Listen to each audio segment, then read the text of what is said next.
오늘 저녁에는 이스라엘 집에 잃어버린 양에게로 가라. 우리 이제 다음 주일부터는 또 이 전도 마켓에 가서 전도도 하고 전도를 이제 시작하는 이 시점에 있는데, 이스라엘 집에 잃어버린 양에게로 가라. 우리가 이 농사 짓는 사람은 그 농장을 잘 살펴서 무엇을 해야 될 것인가를 알아야 될 것입니다. 밭을 갈아야 될지, 모를 심어야 될지, 씨를 뿌려야 될지. 우리 전도하는 사람들은 우리가 전도하는 그 환경을 알아야 될 것으로 생각을 합니다. 그리고 어떻게 전도해야 되겠는가? 전도 받는 대상은 어떠한 사람들인가? 그것을 알아야 될 것입니다. 새벽에 나오신 분들에게는 제가 이 우주가 어떠한 형편에 있는 것인가, 우주관을 말씀을 드렸습니다. 이 세상은 영구히 살으라고 만들어 놓은 것 아닙니다. 하나님이 천지를 창조하시고 좋은지라 말씀을 하셨지, 완전한지라 말씀은 절대 안 하셨습니다. 그리고 고린도전서 13장에 하신 말씀 보면은 온전한 것이 올 때에는 온전치 못한 것이 패하리라 그랬고, 베드로 후서 3장에는 그날에 주님 오시는 날에는 체질이 뜨거운 불에다 녹아지고 하늘이 큰 소리로 떠나가게 되겠다고 그렇게 말했어요. 이 세상은 아무리 보아도 이제 온전한 세상은 아닙니다. 그래서 이 세상에 창조하실 때부터 하나님께서는 그 고통스러운 일이 수반되는 그런 세상으로 창조를 하신 것이에요. 물론 저주받지 않았다면 그렇게까지는 안 되겠지만은 사자도 있었을 것 아닙니까? 호랑이도 있었을 것이고 벌레들도 있었을 것이고, 이런 사람을 해하게 하는 모든 동물들도 있었을 것이지. 왜 그러냐 하면은 우리는 진화론을 믿지 않기 때문에 하나님이 창조 당시에 다 그렇게 만들어 놓으신 것이, 사람이 타락하니까 저주를 받아가지고 그 고통이 더 심하게 된 것뿐이지 이대로 창조하신 거예요. 에덴 동산이 이 세상에 있었던 거지 뭐 하늘나라에 있었던 것 아니에요. 에덴 동산은 지금 이라크 전쟁 한창 일어나던 그 지방에 거기가 본래 에덴 동산이었다고 그러지 않습니까? 왜냐하면 성경에 그 유브라데와 티그리스 강이 지금도 거기 있으니까, 거기서부터 에덴 동산에서부터 그런 강이 있었다고 그랬으니까. 그러니까 이 세상이 더 타락한 것뿐이지 짓기는 그대로 지은 것이. 그래 인생이 이 세상에 100년도 살지 못하고 죽는 것이고, 또 사는 동안에 얼마나 고통스러운 일이 많은지 이거 말로 다 할 수 없는 거예요. 여자들은 해산 고통을 당하지만은 남자들에게도 땅을 팔려니기 얼마나 힘들겠어요. 이마에 땀을 흘리면서 한평생을 그렇게 살아요. 그러다가도 병들어 고생하고 전쟁하면서 서로 죽이고 자연재해들이 자꾸 일어나고 동물들이 해하고 그러면서도 100년도 살지 못해요. 근데 100년 살지 못하는 동안에 많은 또 병으로 고생하는 사람들도 많은 것이. 그래서 이 세상은 왜 이렇게 만들어졌느냐? 제가 아침에 말씀을 드렸는데 이 세상을 구원농장으로 구원의장, 목장 저는 그렇게 봅니다. 구원하기 위해서 농장은 가을에 추수하기 위해서 씨 뿌리지 않습니까? 마찬가지로 하나님께서 이 세상에 극도로 타락하게 하시고 그렇게 하고 예수 그리스도를 보내서 구원해 주시려고 그래서 이 세상을 만드는 것뿐이에요. 하나님의 목적은 구원하는 거 그 하나밖에 없어요. 농사 짓는 농부가 가을에 추수할 때 알고 꺼두는 거 그 목적 하나 가지고서 농사 짓지 다른 목적으로 농사 짓는 거 아니에요. 그래서 이 세상이 마귀로 인해 타락하게 하시고 예수 그리스도를 보내어서 구속해 주시고 성신 보내어서 우리 마음의 천국을 이루어 가지고 하늘나라를 사모하고 동경하고 하다가 이 세상 끝나면 하나님 앞에 가서 영원히 살게 하시려고 이 세상을 중간 세계로 템포러리 월드로 이렇게 하나님께서 만들어 놓으신 것이. 왜 그렇게 하셨느냐? 그렇게 하신 이유는 타락 안 하고 그냥 사람을 좋게만 만들었으면 좋았을 텐데 그렇게 하면은 구원의 감격이 없는 것이. 탕자가 아버지 집에서 만족이 없지 않았습니까? 이거 정말 아버지가 돈 벌어서 집 지어주고 얼마나 감사하냐 그러는 자녀들은 지금도 없습니다. 아무리 부를 유산으로 줘도 이건 제가 그저 복을 타고난 줄로 그렇게 생각을 해요. 사람도 그렇게 되면은 영원한 천국의 창조를 해놓았다고 하더라도 이 사람들은 불행하고 또 하나님도 영광을 받지 못하시는 것이. 극도의 고통 중에서 이제 하나님이 그 가운데서 하나님의 백성을 선택을 해요. 이 선택이라는 것은 언제나 버림받는 자와 선택받는 자 갈리는 것인데 한쪽은 멸망받는데 한쪽은 구원 얻으니까 나 같은 죄인 구원해 주신 거 얼마나 감사하고 또 그리고 구속을 통해서 구원해 주셨으니까 그 독생자가 십자가에 못 박히는 내 죄를 담당하기 위해서 그렇게 하시고 날 구원하셨다니 이게 너무나 또 감사하고 완고한 나의 마음을 성령님이 인도해서 바른 길 걸어가게 하시고 하늘나라를 소망하도록 이렇게 만들었으니 이게 또 감사한 것이에요. 그러니까 이 세상에서도 성령 받은 사람은 감옥에서도 감사하거든. 사도 바울이 항상 기뻐하라, 쉬지 말고 기도하라, 범사에 감사하라. 이건 옥중서신에서 그렇게 쓴 거거든. 감옥에 갇혀서 얼마 안 있다가 죽을 터인데 그런데도 기쁘고 즐거워서 옥 밖에 있는 사람들에게 도리어 감사하라고 항상 기뻐하라고.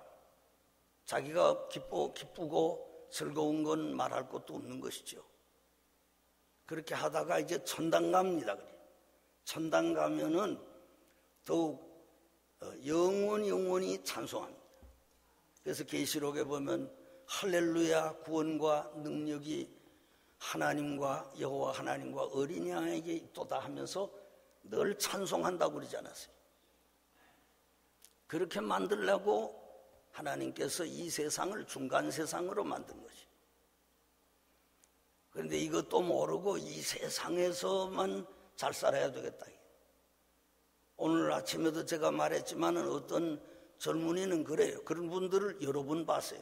나는 뭐 천당에 대해서 말하면 나는 천당 가려고 믿는 건 아닙니다. 그건 뭐 욕심 아닙니까? 바로 뭐 아주 욕심 없는 것처럼. 그럼 왜 믿소? 그러니까 나는 그저 이 세상에서 착한 일 하고 그러려니까 또 뭐 믿어야 되고 그래서 믿습니다. 그 아주 고상한 말 같지만은 성경적이 안 되는 것이. 그건 내 세를 바라보지 않는다면 그건 죽은 영혼인 것이. 이 잠시 지나가는 것, 언제 지나가는지 몰라요. 예. 우리 교회에서도 내가 건 40년 동안을 이렇게 목회를 하다 보니까 새파란 각시들이 늙어 할머니가 다 돼. 이걸 내 눈으로 보고 있지 않습니까? 아니 언제 저렇게 늙었나 말이야. 내 늙은 건 모르고 다른 사람 늙은 것만 알고 아니 왜 저렇게 늙었나 말이야. 이게 너무나 빠른 것이에요. 그런 세상인데 세상에 소망 둬서는 안 되는 거예요. 예수 믿으면서도 땅에 마음이 자꾸 가 있는 사람들은 그거 병이 좀 든 겁니다. 성경에 말씀하는 거는 세상 축복은 보너스로 준다 그거예요. 그 나라와 그 의를 구하면은 이 모든 것을 너희에게 더 하실 거라. 그러니까 세상 것 가지고는 염려도 하지 말아라. 이렇게 예수님이 말씀했는데 그 보너스 주겠다고 한 걸 갖다가 전부인 것처럼 그것만 주여 그죠? 내 가정 뭐 내 자녀 내 물질 좀 내 건강 이거 좀 주시오 반다. 이 믿는 사람의 태도가 그러면 안 돼요. 믿는 사람은 이 세상은 구원 농장이라고 하는 걸 알아야 돼요. 구원을 깨닫고 알기 위해서 주기 위해서 하나님이 이 세상을 템포라리로 만드는 것이로구나. 이걸 완전히 깨달아야 돼. 일찍이 깨달으면 일찍이 깨닫는 것만큼 더 좋아요. 네? 왜 그러냐면은 소망이 있는 사람이 되기 때문에. 그렇지 않으면은 사도 바울의 말과 같이 항상 죽음을 두려워하여 종노릇 하는 생활을 하는 것이. 죽음을 무서워서 얼마나 죽는 게 무서운지 말이에요. 어떤 사람은 아니 쌩쌩한 젊은인데 뭐 조금 뭐 위장이 어때서 가보니까 아니 위에 암이 가서 탁 퍼졌다는 겁니다. 며칠 못 살고 또 죽어요. 며칠 못 살고 죽어요. 그러니까 이게 두렵지 않을 수가 없어요. 그런데 의사들은 또 뭐라 그러냐면 그저 적어도 6개월에 한 번씩은 전체 검사를 해야 됩니다. 하니까 이게 밤낮 병원에 다니다가 이게 그렇게 자유 없이 살면 어떻게 하겠습니까? 하루를 살아도 자유스럽게 살아야지. 예? 아니 10년을 살아도 항상 그저 병원에만 다니고 1년에 한두 번씩 병원에만 왔다 갔다 하고 약을 갖다가 한 움큼씩 쥐고 먹고 건강해진다고 하면은 한국 사람들은 뭐 한국에 나가면 까마귀도 없고 깨거리도 없다는 거 아니에요. 건강하다고 그 먹으면 건강하다고 다 잡아먹어가지고 말이에요. 뱀도 없고 그렇다고 그래요. 그게 다 잘못된 거지요. 우리 성도는 소망을 가져야 되는 것입니다. 근데 우리가 전도하는데 우리는 생각할 때 이 세상 사람들이 그 전도를 요새는 하도 많이 받아봐서 전도하기가 참 어렵습니다. 예예하고 많은 사람도 있고 이까지는 왜 전도지 집어 던지고 이러는 사람도 있고 또 교회 한두 번 나가보지 않은 사람은 없는 것이에요. 그러니까 아마 여러분들이 좀 걱정이 될 거예요. 전도 또 하자는데 이거 어떻게 하나 걱정이 될 거예요. 근데 차라리 이스라엘 집에 잃어버린 양에게로 가라. 이거 무슨 말씀인가? 어떤 사람들은 생각하기를 유대인들에게 전도하라 그 말이로구나 이렇게 생각을 한다고. 이스라엘 유대인이니까. 그건 그 말 아닙니다. 이방인의 길로도 가지 말고 사마리아 고을로도 들어가지 말고 차라리 이스라엘 집에 잃어버린 양에게로 가라. 이스라엘 집에 잃어버린 양이 누군가? 유대인 아닙니다. 유대인을 말하는 것 아니. 왜 그런가 하면은 로마서 2장 마지막에 보면은 표면적 유대인이 아니요 그랬습니다. 하나님의 견지에서 보면은 그는 육체적으로 이스라엘 백성들을 육체적 선민이지요. 그런 한 모형이지요. 신령한 것에 대한 모형이죠. 그런 것뿐이지 영적으로 보면은 이스라엘 사람이라고 해서 참 이스라엘이 아니라는 거예요. 하나님의 택한 백성이 아니라고요.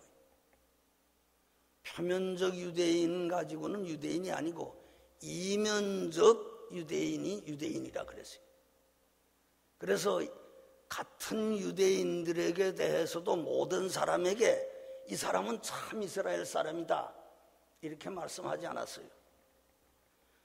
몇몇 사람에게만 예수님이 그렇게 말씀을 하셨는데 나다나엘이라는 사람 만나가지고 이 사람이 참 이스라엘 사람이다. 그 속에 거짓이 없다. 가짜 이스라엘 사람도 있다는 거 아니에요. 그러니까 예수님의 보시는 그 이스라엘 사람은 영적인 것입니다. 그리고 삭개오에게도 그런 말씀을 했어요. 이 사람의 집에 내가 유하여야 하리라. 이 사람은 아브라함의 자손이기 때문이다 그랬습니다. 전부 유대 나라 사람 다 아브라함의 자손인데 왜 삭개오에게만 그 말을 했겠습니까? 영적으로 택함 받은 사람이라 그 말이에요. 그러니까 차라리 이스라엘 집에 잃어버린 양에게로 가라고 하는 것은 무엇인가 하면은 하나님이 선택한 사람들이 이 땅에 있다는 것이에요. 유대인에게도 있고 이방 사람에게도 있고 하나님의 택하신 백성이 이 땅에 있다고 하는 것이에요. 그런데 현재 믿지 않기 때문에 잃어버린 양이 그 사람들. 그 잃어버린 양들 하나님이 택하셨지만은 언젠가는 믿을 사람이지만은 아직 믿지 않기 때문에 그런 사람들이 많이 있는데 그런 사람을 찾아가라 하는 말씀인 것이에요.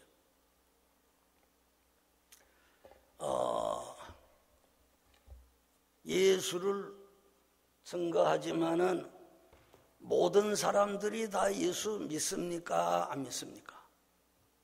전도 열심히 하면은 로스안젤레스 사람들 다 믿을 수 있을까요?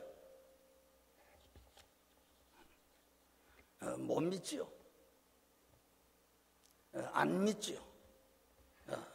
안 믿는 것보다도 못 믿는다는 말이 더 어울리는 말이라고 나는 생각을 하는데 왜 그런가 하면은 예수 믿는 것은 하나님의 택함을 받은 사람이라야 믿는 거예요. 그건 성경이 그렇게 가르쳐주고 있어요. 성경이 예수님에게 제자 몇 사람이었습니까? 12사람. 12사람인데 요한복음 17장 예수님의 마지막 기도를 보면은 이렇게 기도했어요. 아버지께서 내게 주신 자들을 내가 보존하였습니다. 그 중에 하나도 잃지 아니하고 다만 멸망할 사람만 잃은 것뿐입니다. 그랬어요. 12제자 본래 하나님의 것이었다는 거예요. 그들은 아버지의 것이었는데 아버지께서 내게 맡겨주신 그 12제자를 제자 중에 하나도 잃지 아니하였고 다만 하나만 이런 것뿐입니다. 그 바로 가룟 유다를 말씀하는 거거든요. 아버지의 제자들은, 예수님의 제자는 자기들 스스로 온 사람이 아니라 하나님의 소유였다는 거예요. 바로 하나님이 택한 사람들이었다는 거예요. 택한 사람들을 예수님에게 맡겼다는 것이. 예수님도 늘 그렇게 말씀했어요. 내가 전도 잘해가지고 12사람 내가 전도했단 말이에요. 그거 아니에요. 그리고 내가 전도해서 날 따르는 사람들은 전부 내가 전도의 능력이 있어서 나를 따른 것이다. 그렇게 말씀하지 않았어요. 요한복음 6장에 특별히 그런 말씀이 많이 있는데, 요한복음 6장 44절 보면 아버지께서 이끌어야 사람들이 내게 온다고 그랬어요. 6장 65절 보면 아버지께서 오게 해 주어야 사람들이 내게 온다 그랬어요. 그 다음에 또 6장 45절 보면은 아버지께로부터 가르침을 받은 자라야 내게 온다 그랬어요. 하나님이 택한 사람들이 있지 않습니까? 그래서 고린도의 성가 사도 바울에게 그랬지요. 하나님께서 이 성에 내 백성이 많다 그랬어요. 아직 믿지 않지만은 택한 사람이 많다고요. 그래 예수님 따라온 제자들도 다 그 하나님의 택한 백성 이스라엘 집에 잃어버린 양이었지요. 우리들도 이스라엘 집에 잃어버린 양이었다가 영혼의 목자에게로 지금 돌아온 것이, 베드로전서 3장 마지막에 영혼의 목자에게로 이제는 돌아왔느니라. 그러니까 말하자면 예수께로 돌아오기 전에도 그 하나님의 택함을 받아가지고 그 생각과 마음이 다른 사람과 달랐다는 것이에요. 예수님의 제자들을 보면은 베드로, 요한과 야고보와 안드레, 이 사람이 예수님의 제자가 되기 전에도 일반 사람하고 다릅니다. 아이고 이거 고기 많이 잡아야 되겠다. 이거 고기 빨리 많이 잡아가지고 부자 돼야 되겠다. 작은 고깃배를 큰 배로 아주 만들고 내가 이 갈릴리에서 유명한 어부가 돼야 되겠다. 그런 게 아니에요. 그 사람들은 그 성경에 나타나는 거 보면 그래. 이 사람들은 어디른 사람들인가 하면 이거 밤낮 고기만 잡아서 고기비늘 냄새만 맡으면서 이거 뭐 사람이 이렇게 살다가 그저 죽는 건가? 이렇게 살으려고 하면 세상에 뭘 하려고 왔나? 먹고 자고 깨고 먹기 위해서 사는지 살기 위해서 먹는지, 이거 뭐 그저 먹고 일하고는 또 돈 벌고 고기 안 잡히면 또 걱정하고, 사람이 원 이렇게 살아서 어떻게 되겠나?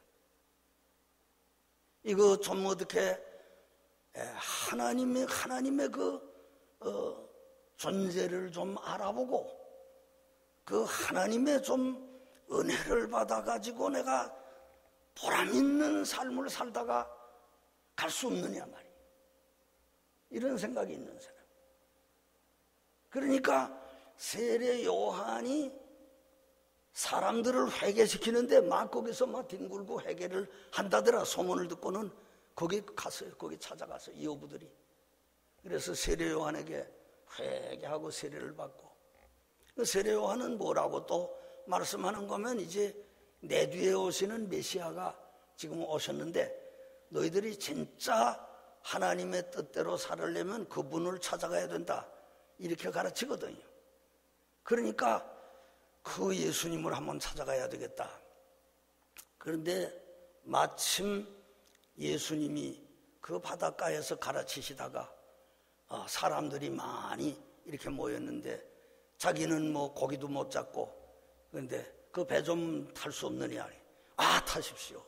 타가지고서 어떻게 예수님 가르치는 거 어떻게 가르치는가 보자. 그 가르침을 듣고 그 다음에는 이 배를 좀 깊은데 가서 그물을 던져라. 그러면 고기가 잡힐 거라. 그래서 깊은데 그물을 던졌더니 그물이 찢어질 만큼 2배 가득히 생선을 잡았다고 하는 거 아닙니까? 야, 이게 어떻게 된 거냐? 예수님이 저렇게 진짜 메시아시로구나. 그래서 거기에서 꿇어 엎드려서 나를 떠나소서. 나는 죄인이로소이다. 네가 장차 사람을 낚는 어부가 되게 하리라. 그렇습니까? 그 아마 다 깨달았을 거예요. 그래서 그저 배와 그물을 다 버려두고 부친을 작별하고 그렇게 하고 예수님을 따라 나서지 않았습니까? 그 다른 거 아닙니까? 하나님의 택하지 않은 사람 같으면은 그 아예 신령한 거 생각도 안 해요. 뭐 천당 있고 뭐 바로 의롭게 살고 그게 다 무슨 소용이 있느냐. 빨리 물고기 좀 더 잡아가지고 부자 돼야지. 그거밖에 생각이 안 나는 거예요. 당신 나를 따라오라고. 저 정신병자인가? 내가 왜 자기를 따라가야 해? 이렇게 될 거 아닙니까? 마음이 다르지 않습니까? 마음이 달라요. 누가복음 8장에 보면은 예수님 일행을 수종드는 여자들이 이름이 나옵니다. 거기 뭐 첫째가 막달라 마리아와 수잔나와 요한나와 또 헤로데 청지기 구사의 아내 요한나와 또 글로파의 아내 마리아와 뭐 한 8명 거기 나오는데 그 중에 이 헤로데 청지기 구사의 아내 요한나라고 하는 여자가 있어요. 그리고 헤로데 청지기의 아내예요. 헤로데 청지기면 뭔가 하면 상공부 장관이나 내무부 장관이나 이런 장관이에요. 그 청지기. 헤로데 모든 재산을 다 맡아가지고 있는 사람이니까요. 그런 구사라고 하는 사람이 있는데 헤로데 청지기인데 구사의 아내 요한나 장관 부인이에요. 헤로드는 예수 죽이려고 하는데 헤로데 청지기의 아내는 예수님의 제자가 된 것이에요. 이 얼마나 놀랍습니까? 왜 그러냐면은 그저 저녁마다 파티를 열지 않았겠어요. 장관 부인이니까 심부름할 것도 많이 있고 모든 거 관리하느라고 하는데 보니까 그 많은 돈을 그저 무지막지하게 쓰면서 그저 모여서 회식하고 그저 댄스 파티하고 그때도 다 그런 거 있었거든요. 술 취하고 그런 것을 볼 때 구사의 아내 요한나, 청지기 아내 요한나의 마음은 다른 거예요. 피조물이 헛된데 굴복하는 것이 하나님의 뜻이 아니다. 가난한 사람은 등 터져 죽는다는데 여기는 배 터져 죽고 아이고 저렇게 헤로드 왕 저렇게 하는데 내 남편은 그저 밤낮 거기서 돈만 쓰고 그저 파티나 열고 이거 좀 괴롭구나. 가난한 사람 구제도 못하고 바로 살지도 못하고 이렇게 살아서 어떻게 하겠네.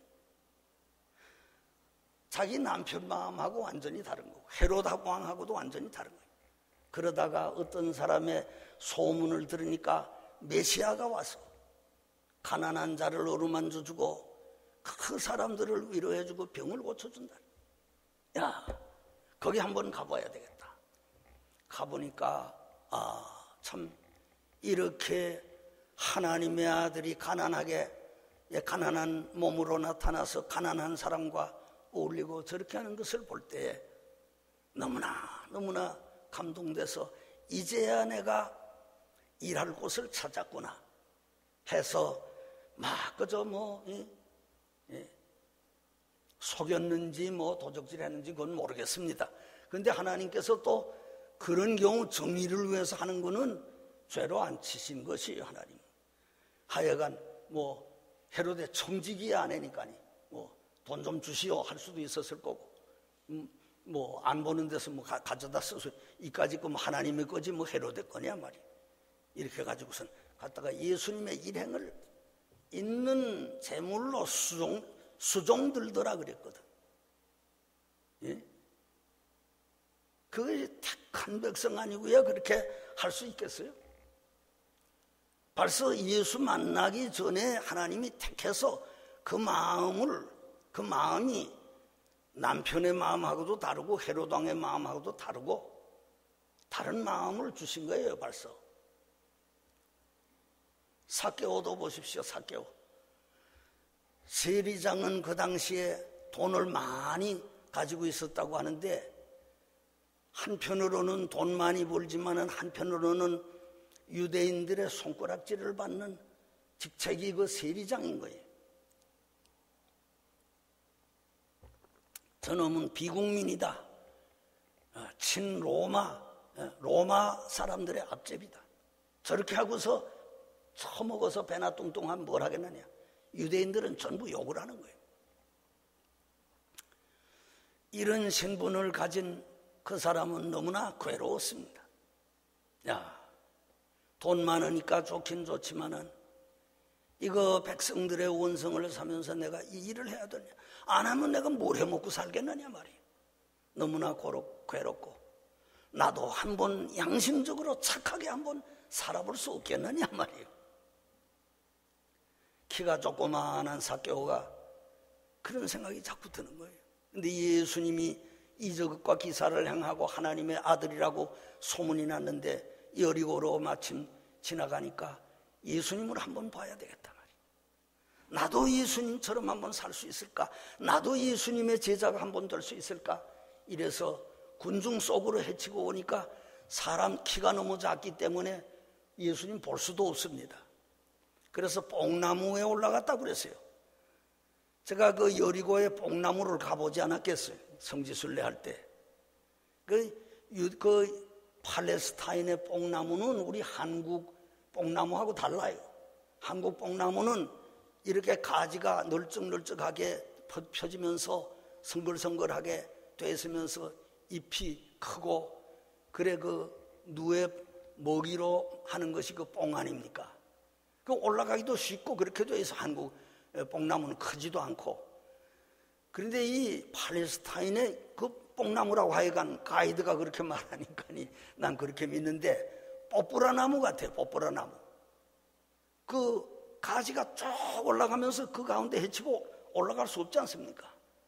그런 게 커요. 저게 저 삭개오가 올라갔던 나무라 그러는데 같은 종류라고 그러겠지 옛날 그 나무가 아직 있기 하겠습니까만은 그거 어떻게 뽀뽀라 나무 같은데 올라간다는 게 못 올라가는 거예요. 여간해가지고 찔리고 너무 가지가 빽빽하기 때문에. 그런데 거기를 헤치고 올라가서 그래도 예수님을 보려고 어쩌면 저렇게 죄 안 짓고 나처럼 욕 안 먹고 저렇게 살 수가 있을까? 예수님을 쳐다보고 동경의 눈초리로 바라보았을 때 예수님은 벌써 그것을 아시고 그 밑으로 척 지나가시면서 삭개오를 바라보시고 삭개오야 내려오너라. 예수님은 그 마음 벌써 다 아시고 내가 오늘날 네 집에 유해야 하겠다. 내가 그러면 오늘부터 내게 있는 것을 절반을 가난한 자에게 주고 도색한 것이 있으면 4배 하나는 갖겠습니다. 이제는 내가 바로 살겠습니다. 이 하나님의 자녀, 택하신 자녀가 그런 것이. 사마리아 성에는 한 죄인인 여자가 있었습니다. 죄인이 다른 거 죄인인가요?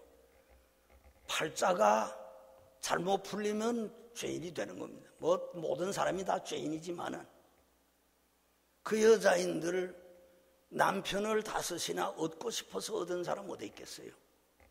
이 남편하고 결혼했다가 또 이혼당하니까 또 할 수 없이 다른 남편하고 살고, 그러다 보니까 창녀와도 같이 되었고, 이제는 의지하지 않고는 살 수 없는, 요새는 뭐 짭이 많으니까 남자들이 뭐 차면은 먼저 찹니다. 여자들이. 너 없이 내가 못 살 거 뭐 있느냐, 이런 시대지만 옛날은 그런 거 아니에요. 이 농사 짓는 이걸 일밖에 없는데 남자에게 의존하지 않으면 살 길이 없는 겁니다. 이런 가운데서 또 다른 돈 좀 있는 남자, 남의 남자지요. 여자가 있는 그 남자에게 붙어서 사니까 이렇게 하면서도 넉넉지 못한 살림이 나타나는 것이, 물동이를 이고 물을 멀리서 길어 날려야 되는 그런 생활을 하니, 어떤 때는 자기 신세에 타령도 하면서 눈물을 흘리기도 하고, 내 팔자가 왜 이렇게 됐는가 이러면서 혼자서 푸념을 하기도 하고, 그러면서도 그 여자의 속에는 다른 사람과 다른 것이 무엇인가 하면 메시아가 온다고 하던데, 메시아가 오면은 나 같은 여자라도 팔자가 풀리게 해주시지 않을까, 천국이 오면은 나 같은 사람도 삶이 달라질 것이 아닌가, 이런 마음을 간직하고 있는 여자예요. 요거 택한 사람이 우물에 물 길러 나오는데 벌써 하나님의 아들 예수는 그 택한 하나님의 딸이 거기에 있는 줄을 아시고, 벌써 내가 사마리아로 통행해야 되겠다 하고서 사마리아 우물가에 서서 기다리고 계셨던 것입니다. 그래서 내게 물 좀 달라 하는 말로 시작을 해서 내게도 생수를 주시옵소서 하니까, 너 그러면 네 남편을 데려오느라. 남편이 없습니다. 과거를 다 하신 예수님이 남편 5 있었지만은 이제는 네 남편이 아니니 남편 없다고 하는 말도 틀린 말은 아니다. 예수님 말씀하신. 당신이 어떻게 나를 그렇게 잘 아십니까? 당신이 선지자입니까? 메시아가 온다고 하던데, 메시아가 오시면 모든 것을 다 행복하게 하겠지요 하니까, 바로 너더러 말하는 내가 그러라 그랬습니다. 얼마나 기쁘고 감사한지. 그래서 수가성으로 쫓아 들어가서 메시아를 증거했다고 하는 것 아닙니까? 하나님의 택하신 사람들이 있습니다. 바로 여러분들도 하나님의 택하신 사람입니다. 뭘 봐서 아는가 하면 예수 안 믿을 수가 없으니까. 이 세상에 바라볼 것 없고 소망 둘 것 없어서 주께로 돌아온 것이니까. 이것이 바로 하나님이 택하신 증거입니다. 오늘 이 교회 밖에 이 이스라엘 집에 잃어버린 양들이 아직 많이 있는 줄로 생각을 합니다. 잃어버린 양이 만약에 없다면 주님이 오실 거예요, 이제는. 그런데 이 밖에 많은 하나님의 택하신 백성들, 아직 믿지 않으나 택하신 백성들, 인생은 가는데 나는 어떻게 해야 되겠느냐, 인생이 고작 해야 이것뿐이냐, 먹고 살기 위해서 발부둥 치다가 그저 가는 이것이 인생이냐, 이런 고민 가운데 빠져있는 사람들, 그 가운데는 하나님의 택한 백성 이스라엘 집에 잃어버린 양들이 많이 있는 것인 줄로 압니다. 우리가 이제 그 양을 찾아가야 되는 거예요. 기도하는 가운데서 예수님이 12제자를 보내시면서 이방인의 길로도 가지 말고 사마리아 고을에도 가지 말고 차라리 이스라엘 집에 잃어버린 양에게로 가라. 하나님의 택하신 그 귀하고 기특하고 깨끗한, 영적으로 보면 깨끗한 거죠. 세상 편으로 보면 죄인이지만은 하나님 편에서 보면은 그 순수하고 그런 영혼들이 이 땅에 있다는 것이에요. 많이 있다는 것이. 우리는 이를 위해서 기도해야 될 줄로 믿습니다.